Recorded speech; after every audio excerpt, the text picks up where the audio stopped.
Assalamualaikum warahmatullahi wabarakatuh. Baiklah, di sini kami akan mempresentasikan hasil diskusi kami pada kesempatan kali ini, yaitu dengan topik senyawa kimia sebagai dasar kehidupan. Sebelum memulai presentasinya, saya ingin memperkenalkan diri terlebih dahulu. Dengan saya sendiri, Intan Zilastari dengan NIM 21110025 sebagai pemateri awal, dan rekan saya Yulia Fitri Rahayu dengan NIM 21110002 sebagai pemateri 2. Yang di sebelah saya Rabiatul Adawiyah dengan NIM 211100. Baiklah, masuklah kita pada materi kita, yaitu tentang senyawa kimia sebagai dasar kehidupan. Biomolekul adalah senyawa-senyawa yang bermolekul besar dan kecil yang berhubungan dengan senyawa kimia dalam sistem hidup. Sebagian besar, 99% dari unsur-unsur molekul adalah karbon, nitrogen, oksigen, dan hidrogen, serta fosfor dan belerang. Urutan pembentukannya adalah dari molekul sederhana, contohnya yaitu CO2, NH3, H2O, molekul organik sederhana. Molekul pembangunan contohnya yaitu asam amino, gula sederhana, mononukleotida, asam lemak. Dan molekul makro atau polimer, contohnya itu ada protein, polisakarida, monomer, penyusun DNA dan RNA, dan lipida. Organel dan agregat supramolekul dan akhirnya membentuk sel. Semua proses kimia yang terjadi dalam sel adalah katabolisme dan anabolisme yang sama-sama berjalan dan dikendalikan oleh enzim. Senyawa dasar dalam sel hidup secara tahap diubah ke dalam senyawa yang lebih kompleks, baik fungsinya maupun strukturnya. Molekul sederhana, terutama CO2, H2O, dan nitrogen atmosferik, diubah melalui senyawa dasar menjadi satuan penyusun oleh jasad atau sel hidup. Satuan penyusun ini bergabung melalui ikatan kovalen menjadi makromolekul dan selanjutnya membentuk molekul yang lebih besar lagi adalah supramolekul. Penggabungan senyawa dasar sehingga terbentuknya supramolekul dan selanjutnya menjadi organel diatur dan dikendalikan oleh semua sistem multi-enzim. Baiklah, adapun ciri-ciri hidup dalam sangat terorganisasi dan sangat kompleks atau tiap komponen mempunyai fungsi yang sangat spesifik, mempunyai kemampuan untuk mengekstrak energi dari sekelilingnya. Dapat menurunkan sifat atau dapat mereplikasi dirinya sendiri dan tepat dan terencana. Adapun unsur-unsur utama penyusun tubuh adalah yaitu karbon, hidrogen, oksigen, dan nitrogen. Selain itu juga terdapat unsur lain yaitu ada kalsium, fosfor, dan iodium. Dapat teman-teman lihat pada tabel berikut, yaitu tabel perkiraan komposisi dasar tubuh manusia berdasarkan berat kering. Di situ ada unsur persentase. Dapat teman-teman lihat yaitu dari unsurnya sendiri yaitu ada karbon, oksigen, hidrogen, nitrogen, kalsium, fosfor, dan kalium. Ada juga sulfur, natrium, klorida, magnesium, besi, mangan, dan iodium. Next. Adapun biomolekul kompleks utama penyusun tubuh, di antara biomolekul kompleks tersebut yang merupakan biomolekul kompleks utama yaitu ada DNA, RNA, protein, polisakarida, dan lipid. Biomolekul kompleks tersusun atas molekul-molekul sederhana seperti baik, dapat teman-teman lihat pada tabel biomolekul utama di dalam tubuh manusia. Di situ ada biomolekul, molekul pembangun dan fungsi utamanya. Dapat teman-teman lihat di situ ada biomolekul, ada DNA. Sebagaimana di situ molekul pembangunnya yaitu ada deoksiribonukleotida, di mana fungsinya itu yaitu materi genetik. Dan ada juga yaitu RNA, yang mana molekul pembangunnya ada ribonukleotida dan fungsi utamanya itu sebagai sintesis protein. Terus ada protein, molekul pembangunnya yaitu asam amino dan fungsinya yaitu sangat banyak, umumnya menjadi bagian dari sel yang melangsungkan kerja enzim atau unsur kontraktilitas. Selanjutnya yaitu ada polisakarida berupa glikogen lipid.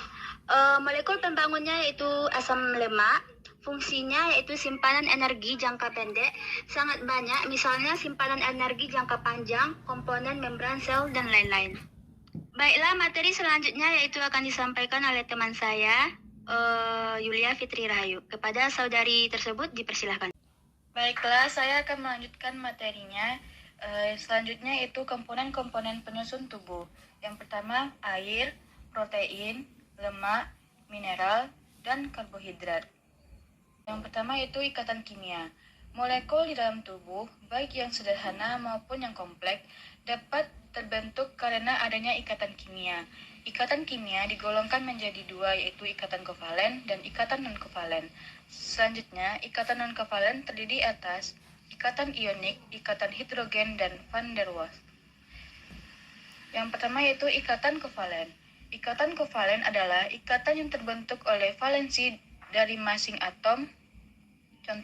Contohnya yaitu dari ikatan kovalen adalah CO2. Dalam hal ini, valensi C adalah 4 dan valensi O adalah 2. Ikatan kovalen terjadi ketika masing-masing atom dalam ikatan tidak mampu memenuhi aturan oktet dengan pemakaian elektron bersama dalam ikatan kovalen. Masing-masing atom memenuhi jumlah oktetnya. Selain itu, elektron-elektron yang tidak terlibat dalam ikatan kovalen disebut elektron bebas. Selanjutnya yaitu ikatan ionik.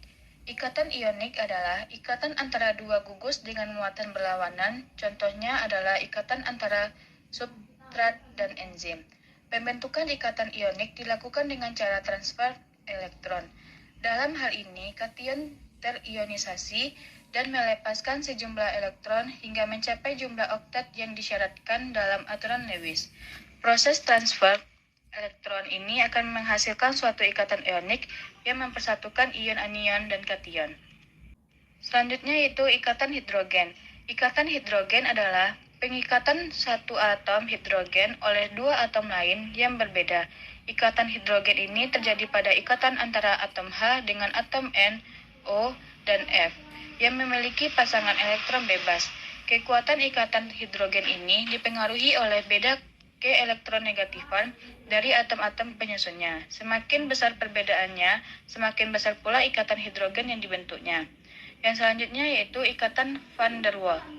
Ikatan van der Waals adalah daya tarik non-spesifik yang berperan pada saat dua atom berjarak 3-4 angstrom. Terjadi pada saat dua atom berdekatan sehingga terjadi penolakan dan penarikan bersifat dipolar atau elektrostatis dan jauh lebih lemah daripada ikatan hidrogen. Yang kedua yaitu air. Air merupakan produk akhir utama dari metabolisme oksidatif makanan. Dalam reaksi-reaksi metabolik, air berfungsi sebagai reaktan tetapi juga sebagai produk. Air juga menjadi pelarut biologis yang ideal. Air sangat mempengaruhi semua interaksi molekuler dalam sistem biologi. Air mempunyai dua sifat penting secara biologis yaitu sifat polar dan sifat kohesif. Selanjutnya yaitu air merupakan molekul polar. Secara tiga dimensi, air merupakan molekul tetrahedron tak beraturan dengan oksigen pada bagan pusat. Dua buah ikatan dengan hidrogen diarahkan ke dua sudut tetrahedron. Sementara elektron-elektron tidak dipakai bersama pada kedua orbital terhidrasi, sp3 menempati dua sudut sisanya. Yang selanjutnya yaitu air bersifat sangat kohesif. Molekul-molekul air yang berdekatan memiliki afinitas yang tinggi satu sama lainnya. Daerah bermuatan positif dan satu molekul air cenderung akan mengarahkan diri kepada daerah bermuatan negatif pada saat satu molekul di dekatnya. Air beku mempunyai struktur kristal yang sangat teratur di mana seluruh ikatan hidrogen potensial memang terbentuk. Air cair mempunyai struktur yang setengah teratur dengan kelompok-kelompok molekul berikatan hidrogen yang secara terus-menerus terbentuk dan terpecah. Air merupakan pelarut yang sangat baik bagi molekul-molekul polar. Air sangat memperlemah ikatan ionik dan ikatan hidrogen antara molekul-molekul polar dengan cara bersaing daya tarik. Struktur air mempunyai produk ionisasinya seperti ion O+, H, maka sangat mempengaruhi berbagai sifat komponen penting sel seperti enzim, protein, asam nukleat, dan lipida. Selanjutnya, materi akan disampaikan oleh Robiatul Adawiyah. Kepada Robiatul Adawiyah dipersilahkan. Selanjutnya, tergantung pada konsentrasi ion H+ dan OH-.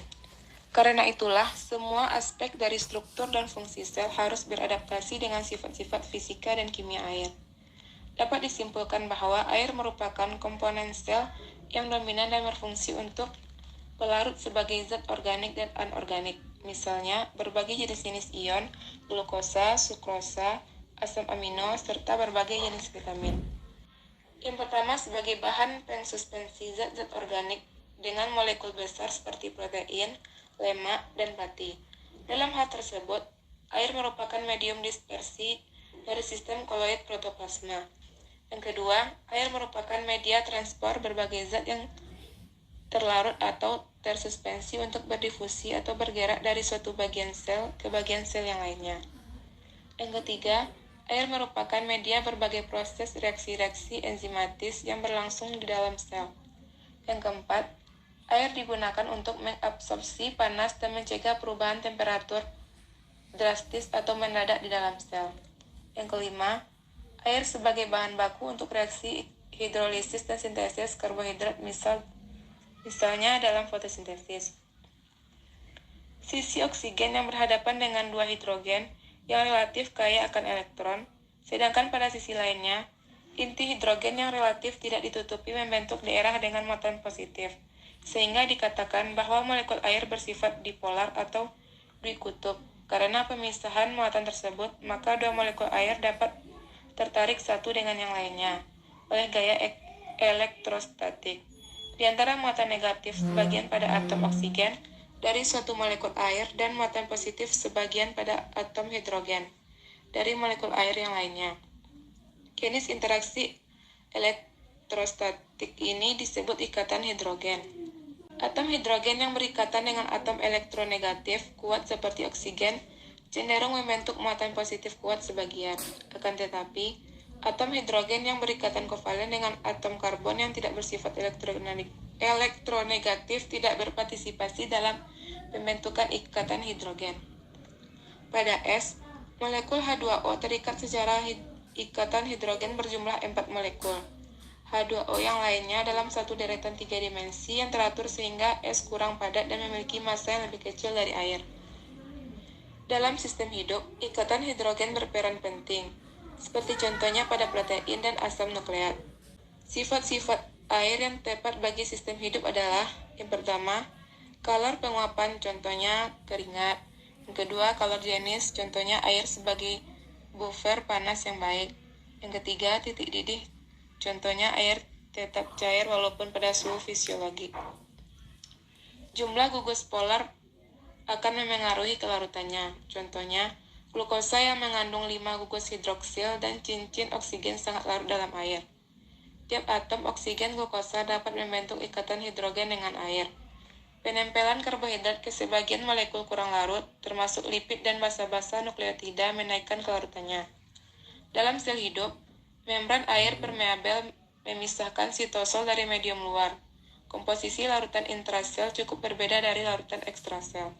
Contohnya, sel hewan menyimpan glukosa dalam polimer glikogen yang mengandung 50.000 residu glukosa, berguna untuk mempertahankan osmotik dalam sel lebih besar sehingga aktivitas makhluk hidup tidak hanya bergantung pada biomolekul tetapi juga pada input energi. Makhluk hidup secara konstan mentransformasikan energi menjadi kerja yang berguna untuk mempertahankan diri, untuk tumbuh dan untuk reproduksi. Yang ketiga, garam mineral. Di dalam sel, garam-garam mineral dapat mengalami disosiasi menjadi anion dan kation.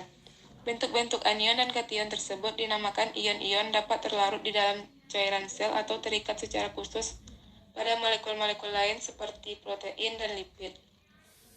Secara umum, garam-garam mineral memiliki dua fungsi, yaitu fungsi osmosis, dalam arti bahwa konsentrasi total garam-garam terlarut terpengaruh terhadap pelaluan air melintasi membran sel. Fungsi yang lebih spesifik, yaitu peran seluler setiap ion terhadap struktur dan fungsi dari partikel-partikel seluler dan makromolekul. Unsur molekul dikenal juga sebagai zat anorganik atau kadar abu. Sebagai contoh, bila bahan biologis dibakar, semua senyawa organik akan rusak. Sebagian besar karbon berubah menjadi gas karbon dioksida atau CO2. Hidrogen menjadi uap air, dan nitrogen menjadi uap nitrogen atau N2. Sebagian besar mineral akan tertinggal dalam bentuk abu dalam bentuk senyawa anorganik sederhana, serta akan terjadi penggabungan antar individu atau dengan oksigen sehingga terbentuk garam anorganik. Berbagai unsur anorganik mineral terdapat dalam bahan biologi, tetapi tidak atau belum semua bahan mineral tersebut terbukti esensial, sehingga ada bahan esensial dan non-esensial. Mineral esensial yaitu mineral yang sangat diperlukan dalam proses fisiologis makhluk hidup untuk membantu kerja enzim atau pembentukan organ. Unsur-unsur mineral esensial dalam tubuh terdiri atas dua golongan, yaitu mineral makro diperlukan untuk membentuk komponen organ di dalam tubuh, dan mineral mikro, mineral yang diperlukan dalam jumlah sangat sedikit dan umumnya terdapat dalam jaringan dengan konsentrasi sangat kecil. Mineral non-esensial adalah logam yang dalam perannya dalam tubuh makhluk hidup belum diketahui dan kandungannya dalam jaringan sangat kecil. Bila kandungannya tinggi, dapat merusak organ tubuh makhluk hidup yang bersangkutan. Di samping mengakibatkan keracunan, logam juga dapat mengakibatkan penyakit defisiensi, seperti pada tabel tersebut. Berbagai jenis garam-garam mineral sangat penting untuk kelangsungan aktivitas metabolisme sel. Misalnya, ion Na+ dan K+ berperan dalam memelihara tekanan osmosis dan keseimbangan asam basa cairan sel. Resistensi ion-ion menghasilkan peningkatan tekanan osmosis sebagai akibat masuknya air ke dalam sel. Beberapa ion-ion anorganik berperan sebagai kofaktor dalam aktivitas enzim. Misalnya, ion magnesium, ferum fosfat anorganik digunakan dalam sintesis ATP yang mensuplai energi kimia untuk proses kehidupan dari sel melalui proses fosforilasi oksidatif. Ion-ion kalsium dapat dijumpai dalam sirkulasi darah dan di dalam sel. Di dalam tulang, ion-ion kalsium berkombinasi dengan ion-ion fosfat dan karbon membentuk kristalin. Fosfat dijumpai di dalam darah dan di dalam cairan jaringan sebagai ion-ion bebas. Tetapi, fosfat di dalam tubuh banyak terikat dalam bentuk fosfolipida, nukleotida, fosfoprotein, dan gula-gula terfosforilasi. Baiklah, itulah tadi hasil presentasi dari kelompok kami. Kurang lebihnya kami minta maaf. Wabillahi taufik walhidayah. Wassalamualaikum warahmatullahi wabarakatuh.